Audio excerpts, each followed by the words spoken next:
It's Wednesday, 19th of August 2024, and in this EGP Extraordinary General Podcast, we react to the seismic news coming out of Bloomfield Road this morning, and that being that Neil Critchley has been relieved of his duties, along with assistant head coach Matt Garrity. Richard Keogh being put in interim charge ahead of this Saturday's game against Cambridge. I'm John Aspinall. This is the Seaside Podcast Extra Time Special. Critch is potted.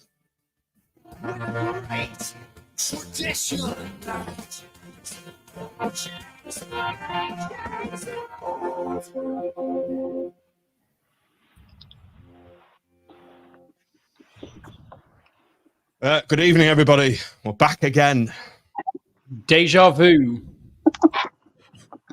The benefit of the audio pod, the Grice Reaper punching the air in delight. I've never seen such a happy man on a Wednesday evening in all my life.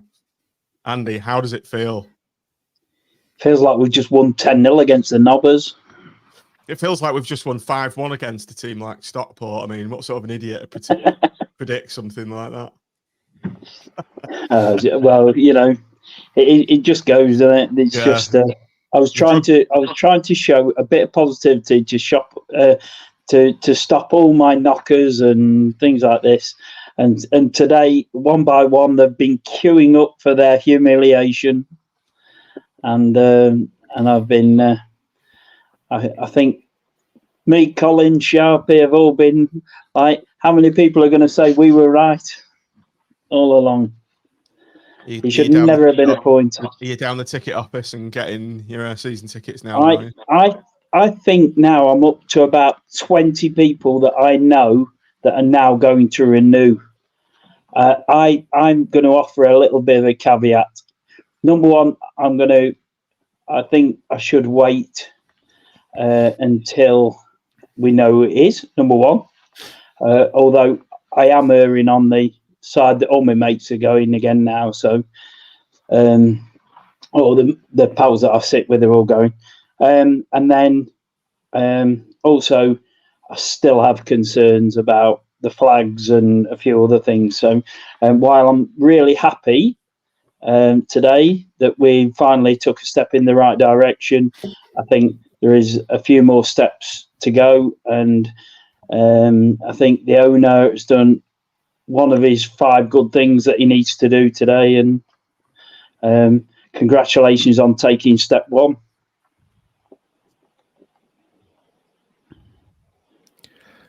John, you're on mute. Yeah, I was just saying, Andy, we'll bring in steps 2 to 5 at a later date, eh? Right, yeah. Tim, welcome. Just welcome to everyone who's in the chat. We've got quite a lot of people on this evening. Tim, I believe you've got something to say.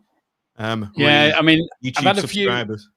I've had a few people messaging me. Paul Williams, I know you're aware, and you're one of them, asking whether we're doing a pod and what time is it. And just for those who don't know, if you do click the bell icon, listen, I know it's basic, but some people might not realise. If you do click the bell icon, you get notified when there's a pod.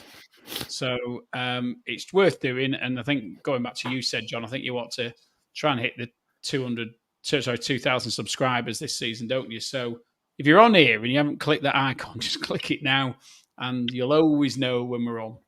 Even when we do an extraordinary general pod like we're doing tonight, you'll get notified. Smash that subscribe button, as all the YouTubers say. Smash the subscribe button. Exactly.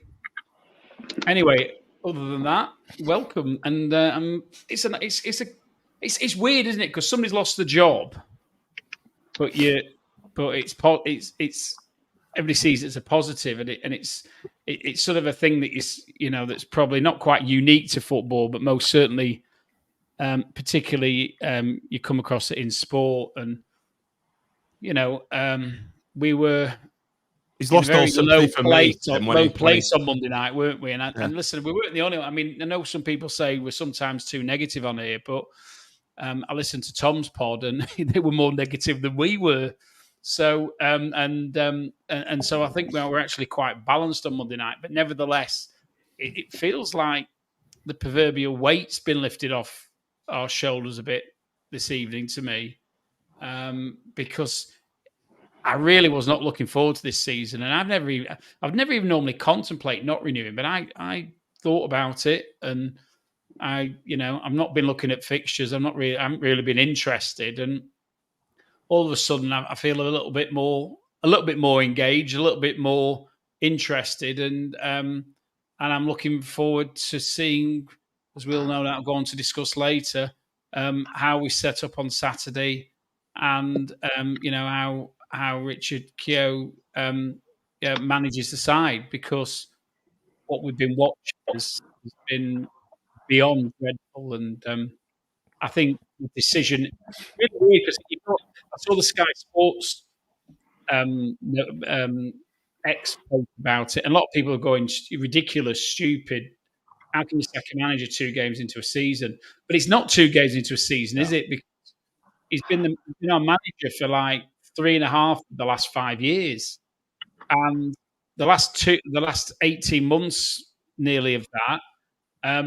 He and arguably as well towards the end of his previous tenure, the quality of the football has been incredibly poor. So I think it's the right decision. It looks strange because it's 2 games in, but I genuinely think if we'd gone beyond the transfer window and left it as it was, then this toxic atmosphere that we saw in the second half on Saturday would have got progressively worse. And I couldn't see it getting better. And I don't think many other people could. All as I said on Monday, all the half glass full people had moved over to he's got to go, and there was almost like there was a consensus among the fan base, I think, that this wasn't working. I think we also had a couple of rumours that the players were extremely unhappy as well, and maybe that was the catalyst. We don't know, do we? But the rumour the players wanted to speak to him because they were very unhappy about what was going on. And I think if you're reaching that point and you've got the fans on your back, there's only one answer, isn't there? Nick, you're generally considered to be a bit more half glass, half full and half empty. As Tim's alluded to there. Were you tipped over the edge by the Stockport game, or had you been tipped over? Well, to that? Yeah, certainly when I was walking out after the second goal. I'd echo a lot of what Tim says, really. I think it gets to a point where you're on a slippery slope and it is very difficult to pull it back. And, let's be honest, he didn't lose his job because of the poor results in the first 2 games, as poor as they were. It was because it was a continuation of last season. We saw against Crawley, it was like so many of the away games last season, and then the horror show against Stockport. And like Tim says, maybe it's the players have had some influence as well. There was certainly times last season where they just looked like they were not enjoying the football they were playing in the system that they were playing. And of course, if you lose games, you're not going to enjoy it. But during the game, you could see the frustration at times. And as much as he first time round was prepared to adapt, change things, it was just this rigid approach second time round and a point blank refusal to change from that's ultimately cost him for me, because when it didn't work, it really didn't work, and we just did the same things over and over again. And I think maybe after Saturday, Simon's seen the reaction and has decided to act. I was a little bit surprised because I still thought he would maybe give him 8, 9, 10 games or something like that. But he's decided to act, and obviously we need to probably replace him quite quickly, given that we're coming towards the end of a transfer window, and whoever comes in will probably want the chance to bring a couple of his own players in. Potentially there might be a couple of our players still going out, although that'll be interesting to see as well, because it could have been because they were out of favour with Critch and now he's gone. Do they potentially come back into the fold and, the back potentially being part of the first team? So we do need to act quickly, not necessarily before the weekend, but certainly by early next week, I would think. So it's going to be interesting to see who does come in. But as for Critch, it is a shame in a way, because if you look at what he did in his time with us, he got us promoted, kept us in the Championship, which were two great achievements. And as terrible as the football was at times last season, we did only just miss out on the playoffs. So overall, it wasn't, an atrocious record by any stretch of the imagination. But I also think it was the right decision and the right time to get rid, because, like I say, you just reach a point where it can become toxic.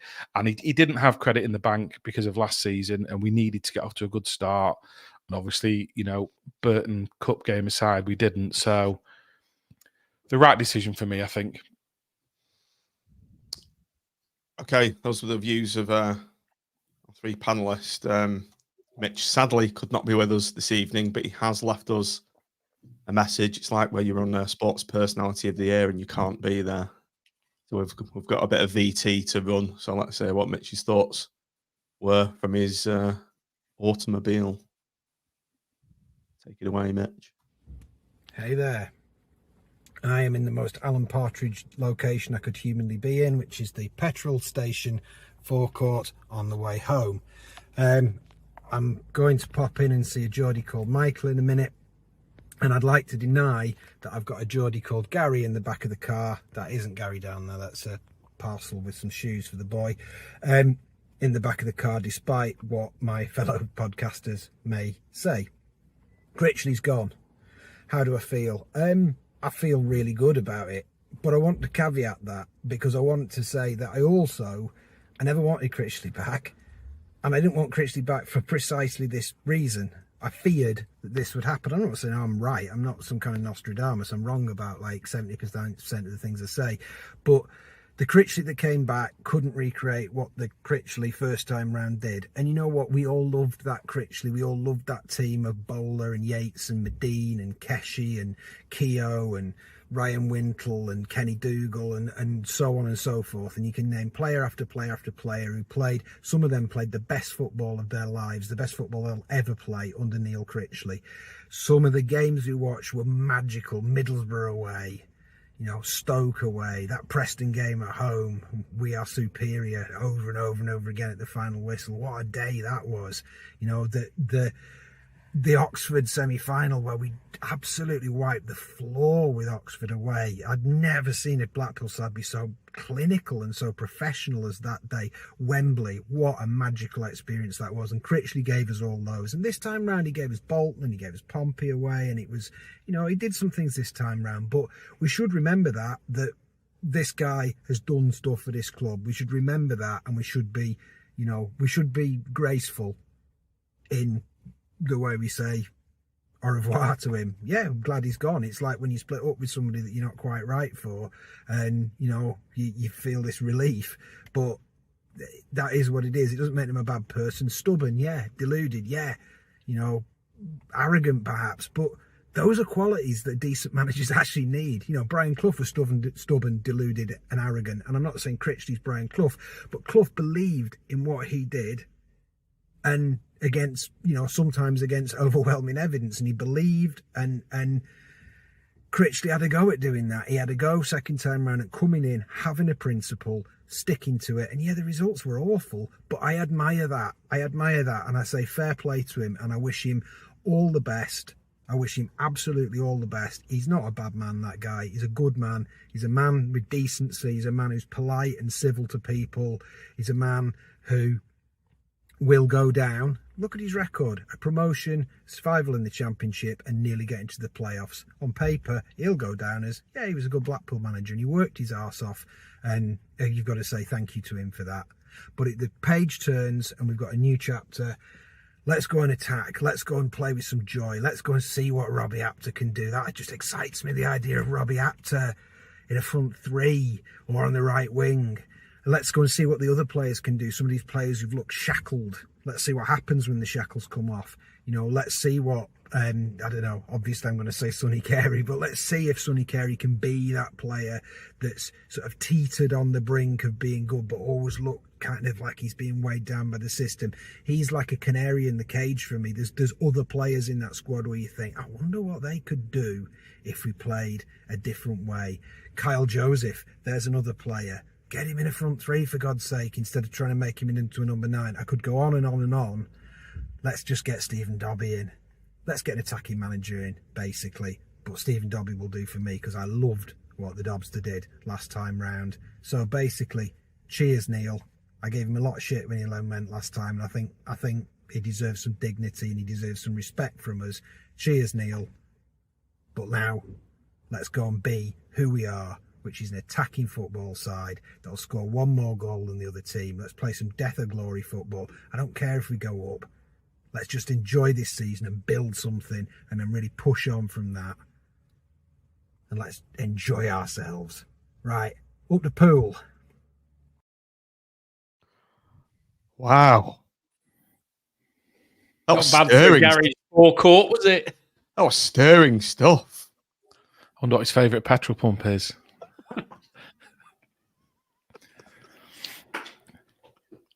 He's right though. It's let's hopefully get someone who's going to play exciting football. That's a good conversation. It's a good point for getting an attack-minded manager, because that's kind of in their DNA, isn't it?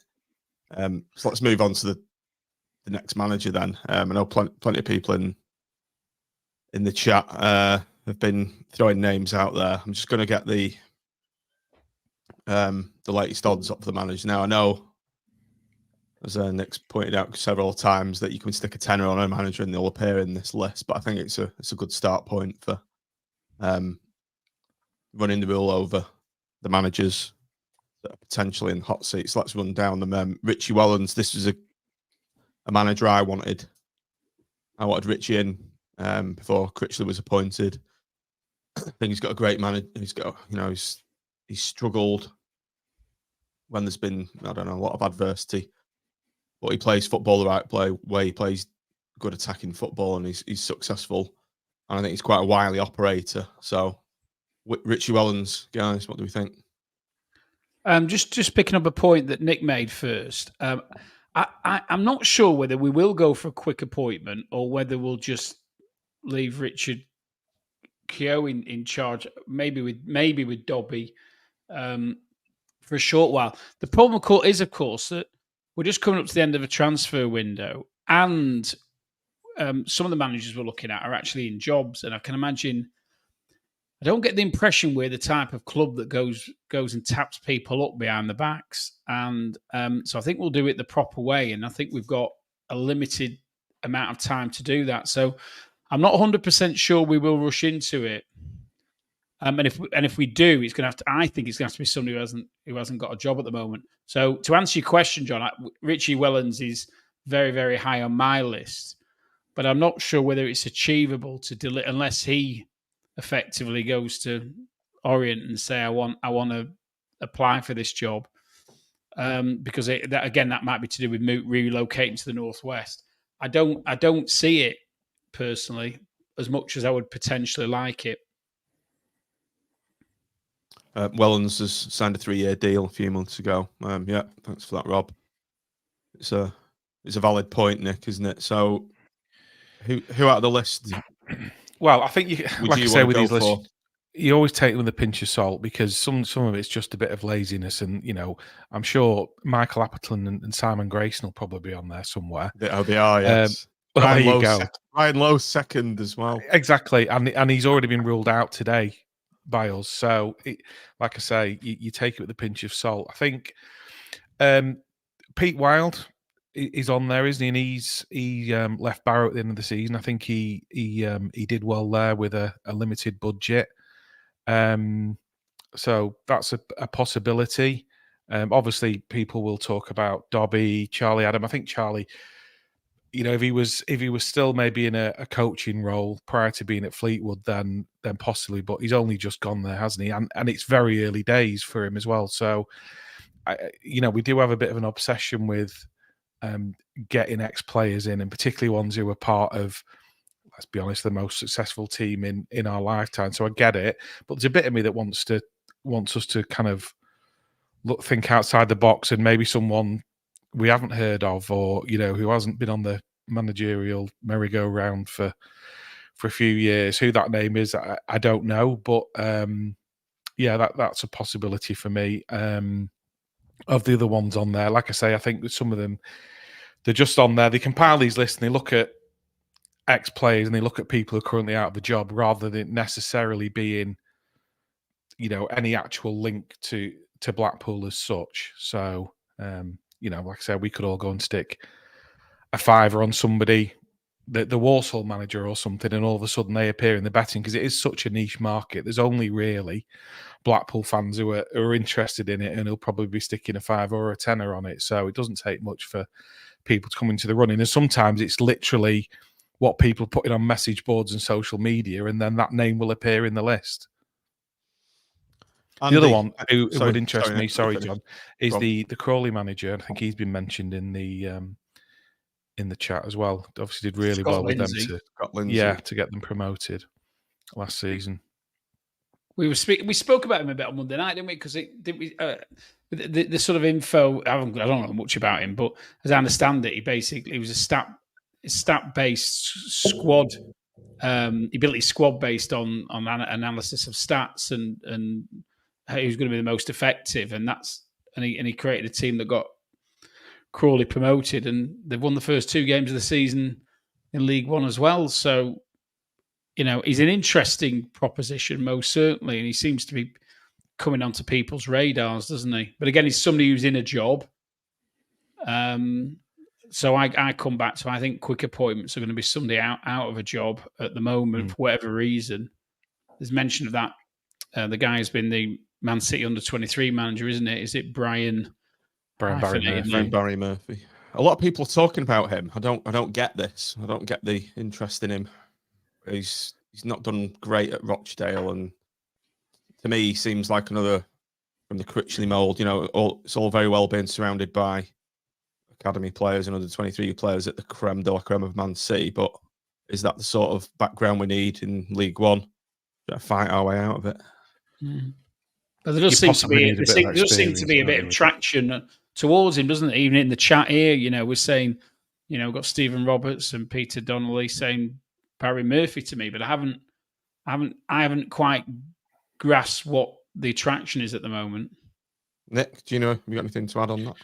I think he was at Rochdale, wasn't he? And he brought quite a few young players through. Whether that was out of necessity, I don't know. Like I say, obviously, when you're at a club like City, you've got the cream of the crop, haven't you? In whatever age group you're managing, it'd be an interesting one. Like you say, you can't necessarily just go and play under 23 style football in League One. You've that's easy on the eye, but you've got to be prepared to mix it up as well and have a bit of a plan B, and sometimes be a bit more direct or whatever, physical or whatever you need to be. So I don't know. He does keep getting mentioned, doesn't he? I think he was mentioned last time round as well.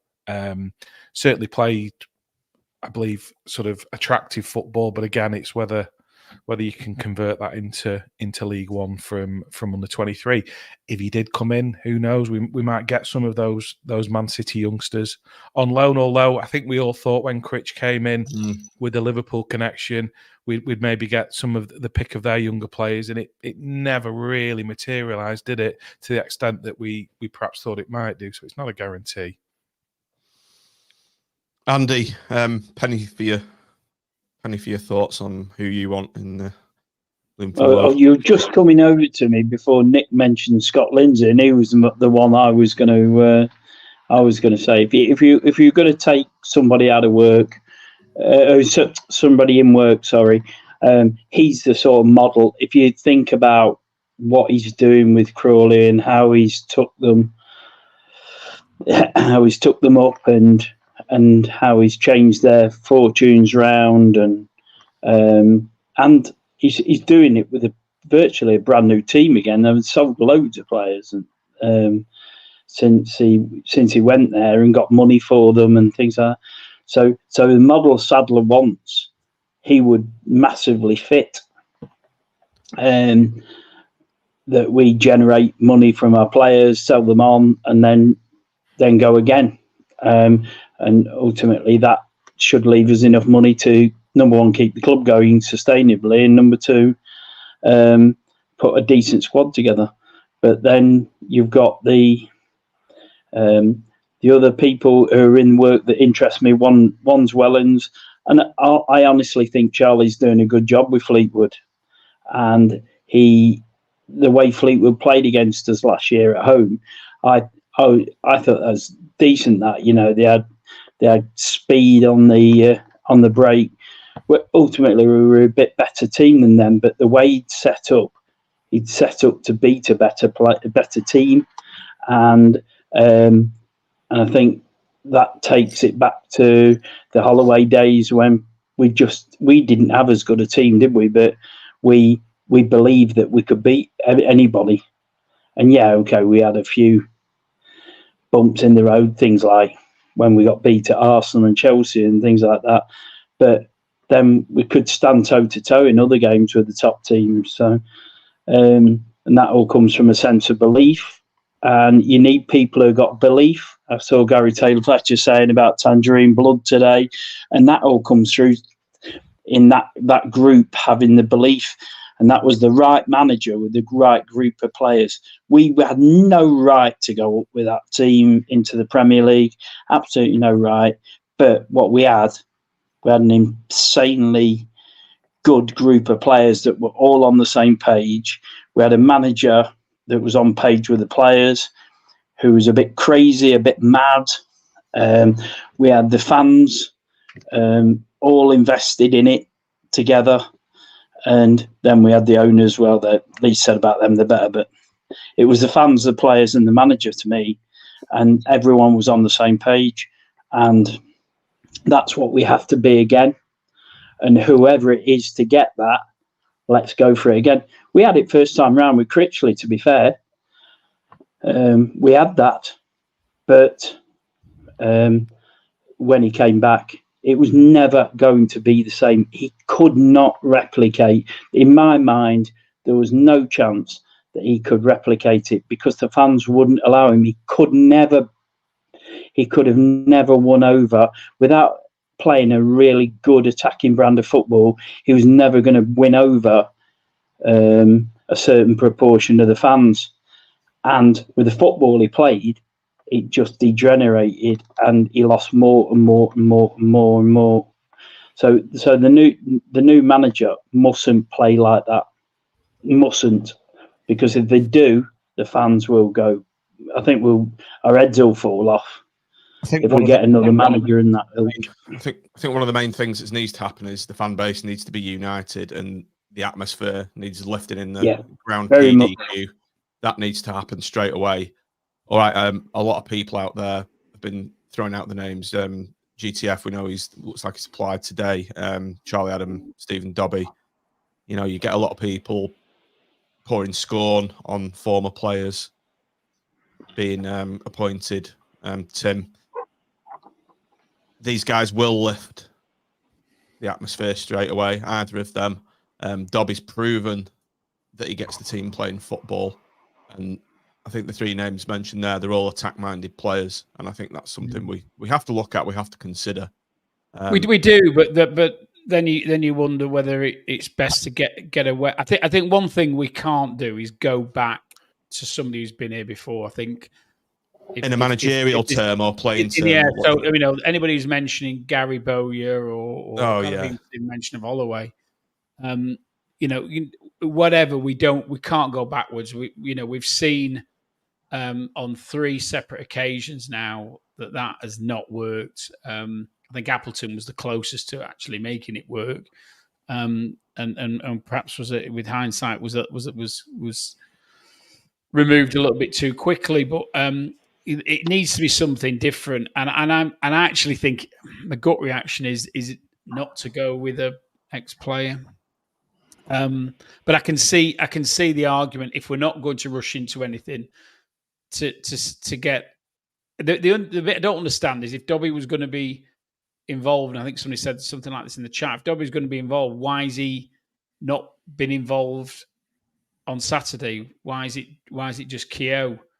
That's no criticism of Keogh, but you'd have thought that if Dobbie was seriously being considered, that Simon would have had him involved on Saturday as well, whether it was jointly, because you often see that, don't you? You see two do it between them.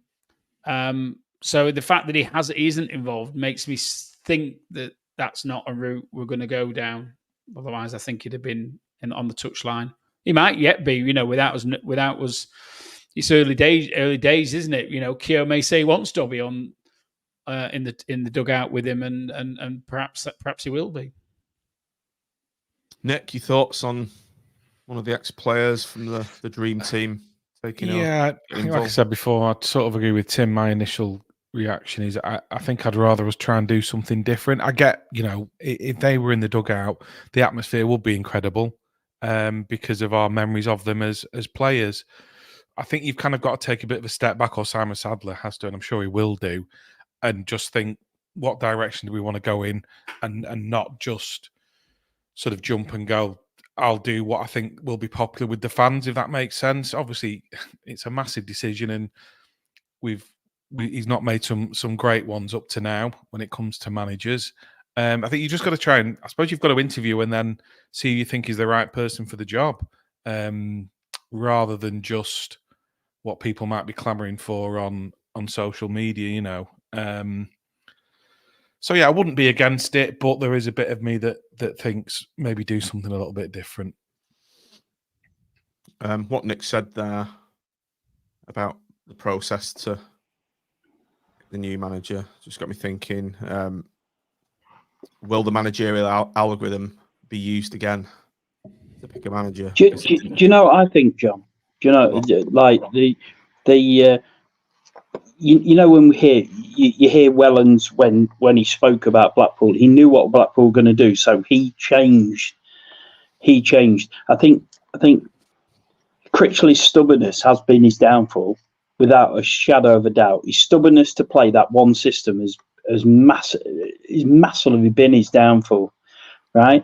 And he wasn't the Critchley of before, was he? Because the Critchley of before, I mean, when it's spoken about that Oxford away game in the playoffs, and you just think how brilliant we were that night, and that wasn't with this system, and playing just awful football and boring football. That wasn't, and you saw Wellens last year saying, "I've changed my system. I'm prepared to play a certain way to win a football match," and he won it. You see the guy talking about the Dave Chandler at the guy that never shut up, and he talked about Challoner being able to play he wanted to play the game differently. He'd sometimes change the systems in the game, maybe 2 or 3 times to alter it. You saw England against Italy, for argument's sake, in the the Euros final when we took an early lead through Trippier in that final, or was it? And then Italy changed the system and we looked awful. And you see managers who can change the game and change the system to suit a game, and they do it. So why can't we find somebody like that? Surely should be putting that into the interview questions within it.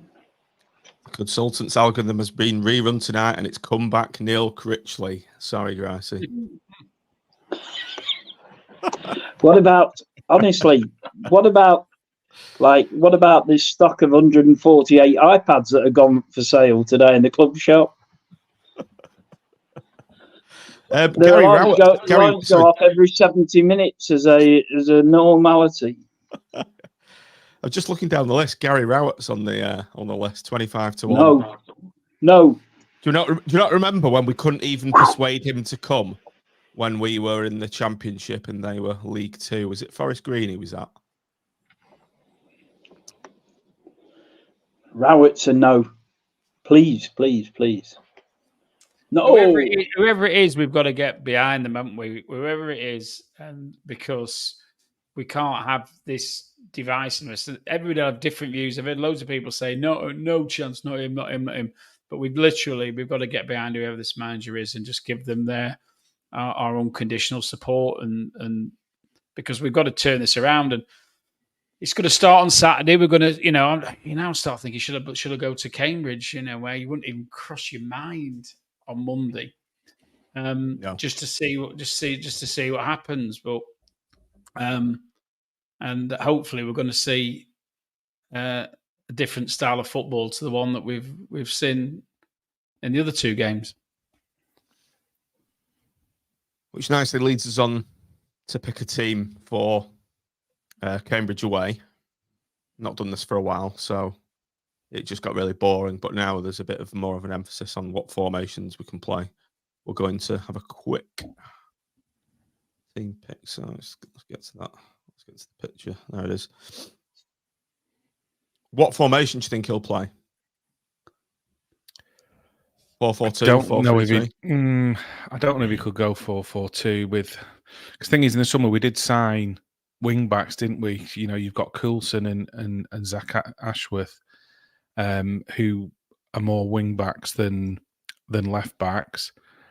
So it's going to be interesting to see what he does. I think if you had Lyons fully fit, Gabriel fully fit, that probably suits better for a back four. But obviously Lyons is nowhere near, and Gabriel, I think he's there or thereabouts, and he's made the bench. But again, is he one who's already on his way out? Does he now come back in? It'll be interesting to see, won't it, whether those players who were perhaps, according to Critch, he mentioned a couple, didn't he? I think Beasley was another one who it sounded like he was on his way out. Whether all of that still happens or they're all back in the fold now. Should we pick a 4-2-3-1 then? That's probably more likely than a 4-4-2, I would think. Okay. So going Grimmy in net, obviously. It's going to be interesting, this back four. So I think we can agree that Jimmy's going to go back to his favoured left back spot. Yeah. Centre halves. So we've got, what options have we got? Pennington, Bagot. I think Bagot's 100%, isn't he? Yeah. I'd play Casey. Why? What do you mean, why? Over Pennington. Over Pennington, yeah. If you're playing the flat back four. Well, I'm just wondering why. What's your I think he was incredibly hard done to under Critchley. I don't know whether Critchley didn't like the comments that were coming from his father on social media, or Casey threw his toys out the pram at some point. I don't know, but he seemed to be the fall guy far too often. And I think when he's played, he's an accomplished, probably one of the better footballers we've got. And I think he picks his man up and wins his challenges. So for me, I think he's been very incredibly unlucky not to play more football than he has been doing. And I think he's a reliable player, and I think he can play a bit. And you mix him with Bagot,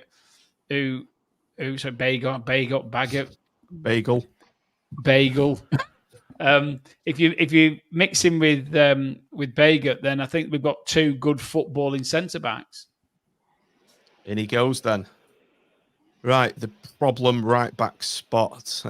We don't know what's going on with Gabriel. Are we assuming he's injured or something? But for me, Gabriel will go straight in there. If not, who? If not, was he not? Sorry, go on, Gracie. If not, we haven't got, and we don't think Pennington's got the pace to play there, then I would go back to Critchley's love child. I would play him at right back. CJ? Yeah. Madness. Like, it might be madness, but like, where do you find a right back from? The other one is he could throw. He's not going to do this, by the way, but he could get Jack Moore, who's a specialist right back, and play him there. Yeah, fair shout. Yeah. I think Pennington probably gets the nod there, assuming Gabriel isn't fit. But I think we do need to, if we're going to think about playing a back four, we need to be recruiting a right back, don't we? Particularly if Gabriel is going out. How long's till Wellens get? Sorry, Nick. Go on. I was going to say, Gabriel, was he not on the bench for? Just checking. Was it the Burton game? I'm sure he made the bench. I might be completely wrong, but I don't think he's injured. I think he's on his way out. Yeah, that's what I said. I felt he probably was. Maybe he won't be on his way out. Maybe he won't be. Well, that's the other question, isn't it? You know, all of a sudden all bets could be off, couldn't they? So I think if he was fit and able to play, Nick. he'd be playing a back four. Nick, you're right. They can. He was on the bench. He can't be injured. So they can redo the Critchley meeting of end of last season, and Keogh can say, "Okay, lads, what's the matter?"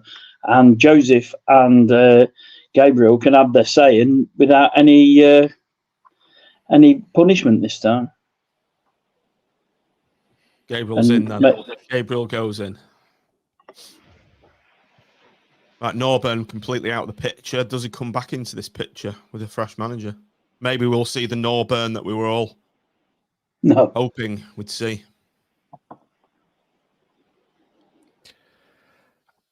Yeah, I know I've just said, all bets are off, but I wonder with Norburn. I don't know. Certainly got Evans, haven't you? As who will be in there? Definitely. I'd stick him in. I'd stick Norburn in. Where's Kenny Dougal when you need him? Tim, any thoughts? It's probably the position I'm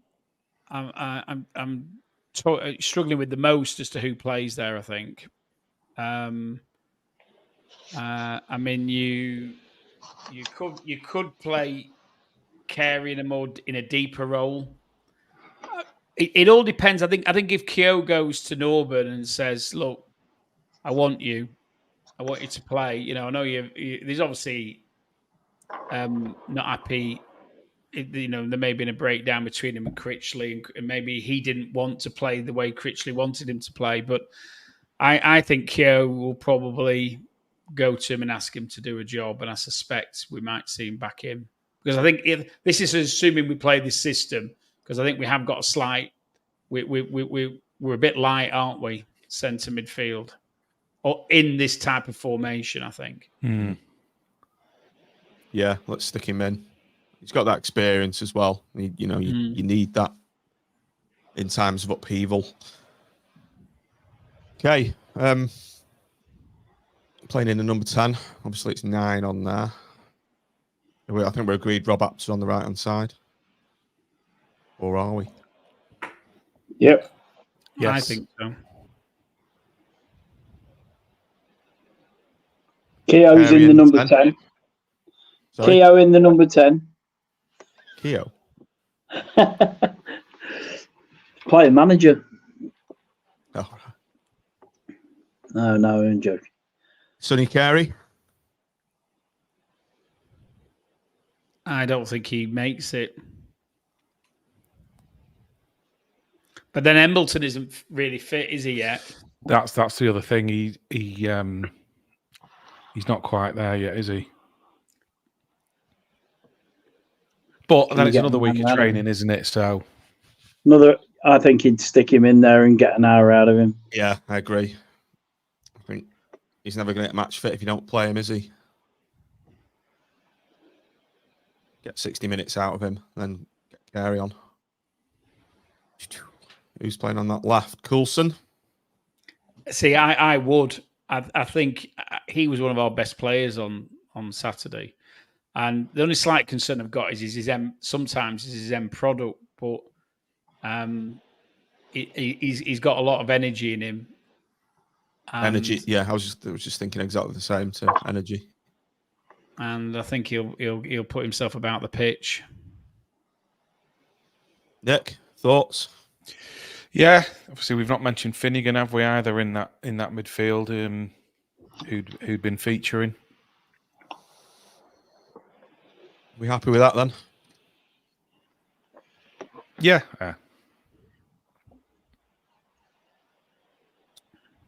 Right. Who's up front? Beasley, Rhodes, Fletcher, Joseph for the new lad. And it's got to be Rhodes, hasn't it?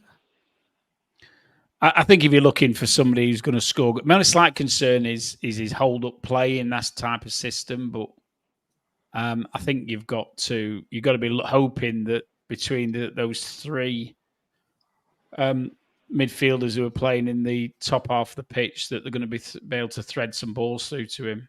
Mm.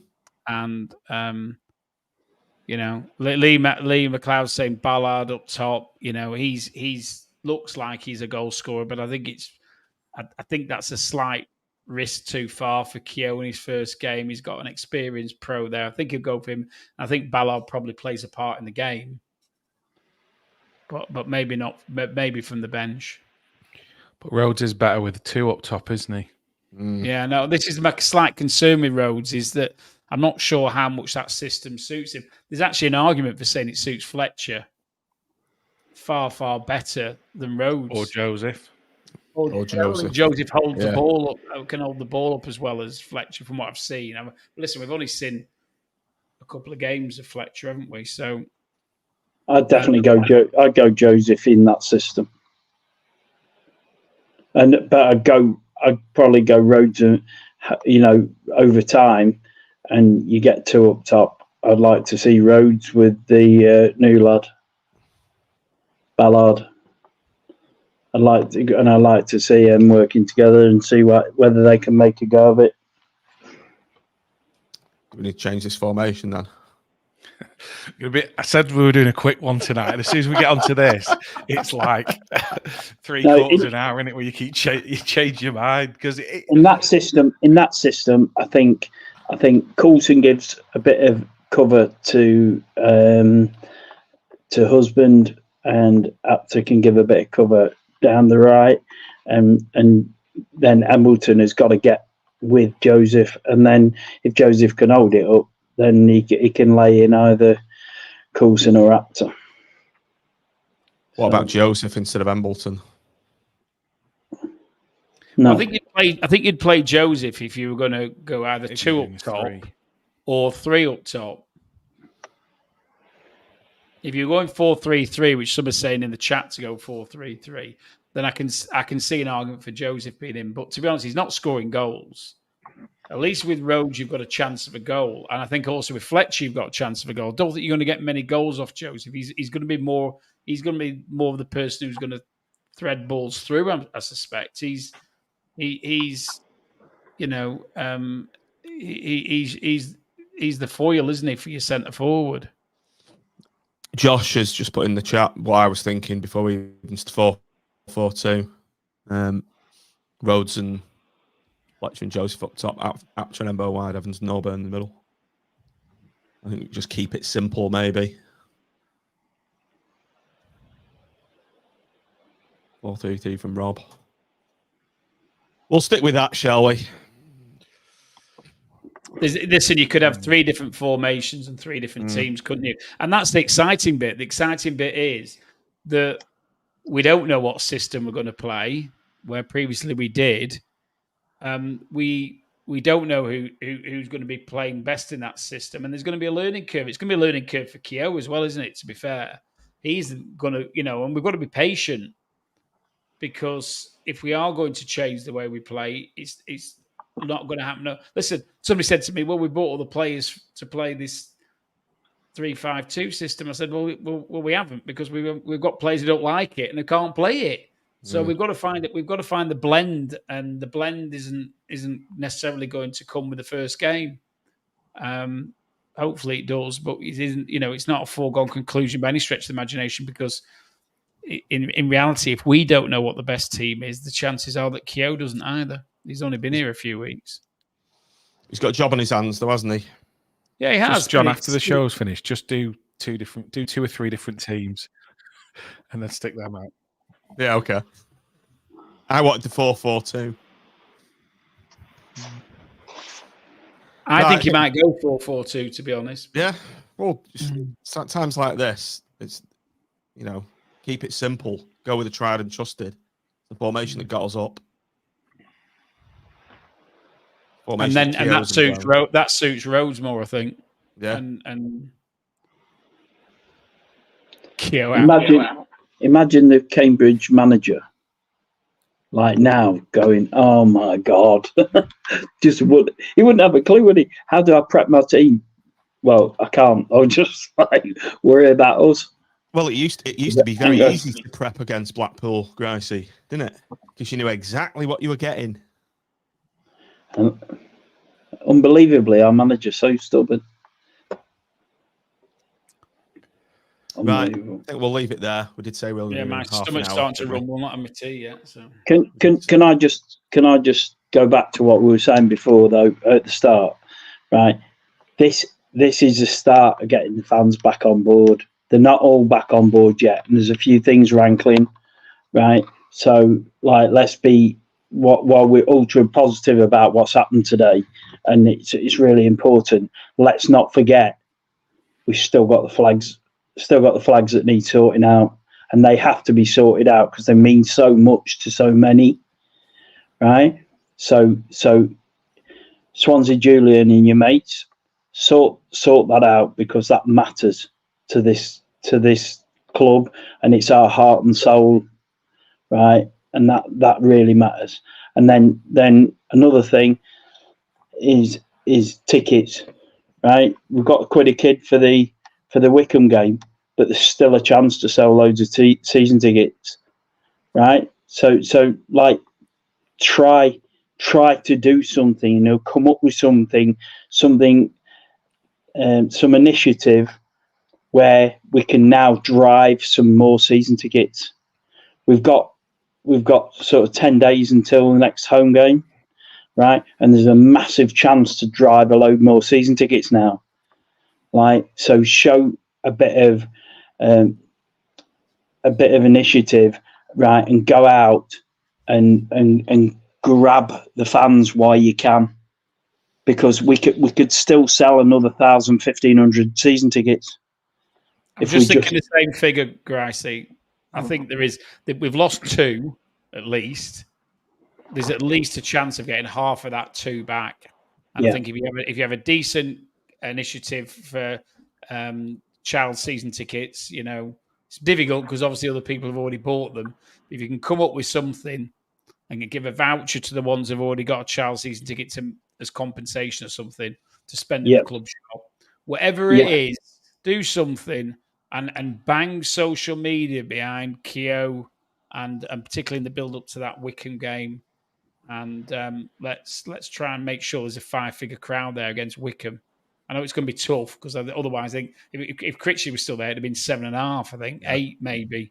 Yeah. So there's a lot of work to do, but they've had a tough time. The social media guys, I think, looking at the posts over the last few days. So they can now post on and expect some positivity in response. So the other thing is, we've got Blackburn next Tuesday night. And tickets go on sale. They're a really good price, like under 12s or something, £5, adults £15. So let's try and get the positivity running into that as well. So we've got a really good away following at Blackburn next week, and then let's knock out a championship team and get the positivity running through us. I wasn't going to go. I'm going to go now. I'm definitely going to go. Absolutely, I'll be there and take others. I mean, so many people I've spoken to today are going to Blackburn. Brilliant. That could be a really raucous away night now if we can just get the positivity running. But we've got to do that. We've got to play our part. Let's be fair. But by God, the club have got one mother of a chance here to turn all this negativity into a positive. Get the flags up. Get, like we said, get the child season tickets. given some kind of initiative for that, and then let's get these tickets sold for Blackburn and Wickham, and let's get behind the pool. Right, that's a good rallying cry from the Grice Reaper there to conclude the show. As Tim did say on the intro, we want to hit 2,000 subscribers, so if you are watching on YouTube, please do like and subscribe to this pod and click the notification bell. Then you don't need to keep bugging Tim whenever we're releasing a new pod. And David Coleman, I did notice you put in the chat that we will release it onto the Patreon group a bit earlier when the pods are coming out. Right, yep, thanks for your company this evening, gents. It's been great news today. I fell off my seat when I read the news. Never thought it'd happen so soon, but I think Simon Sadler has done the right thing, and finally we can get our season back on track and get back to looking forward to going to Bloomfield Road rather than having it as a punch clock experience. So thanks for joining us, lads. Thanks for everyone in the chat, and almost said thanks for watching, thanks for subscribing. And up the pool. Come on, we are back. Up the pool. Been involved in two. Can he make three? Not on this occasion. Well taken by Walsh. Davis is on the far side. Ainscough coming square. That's the ball. That's a good try.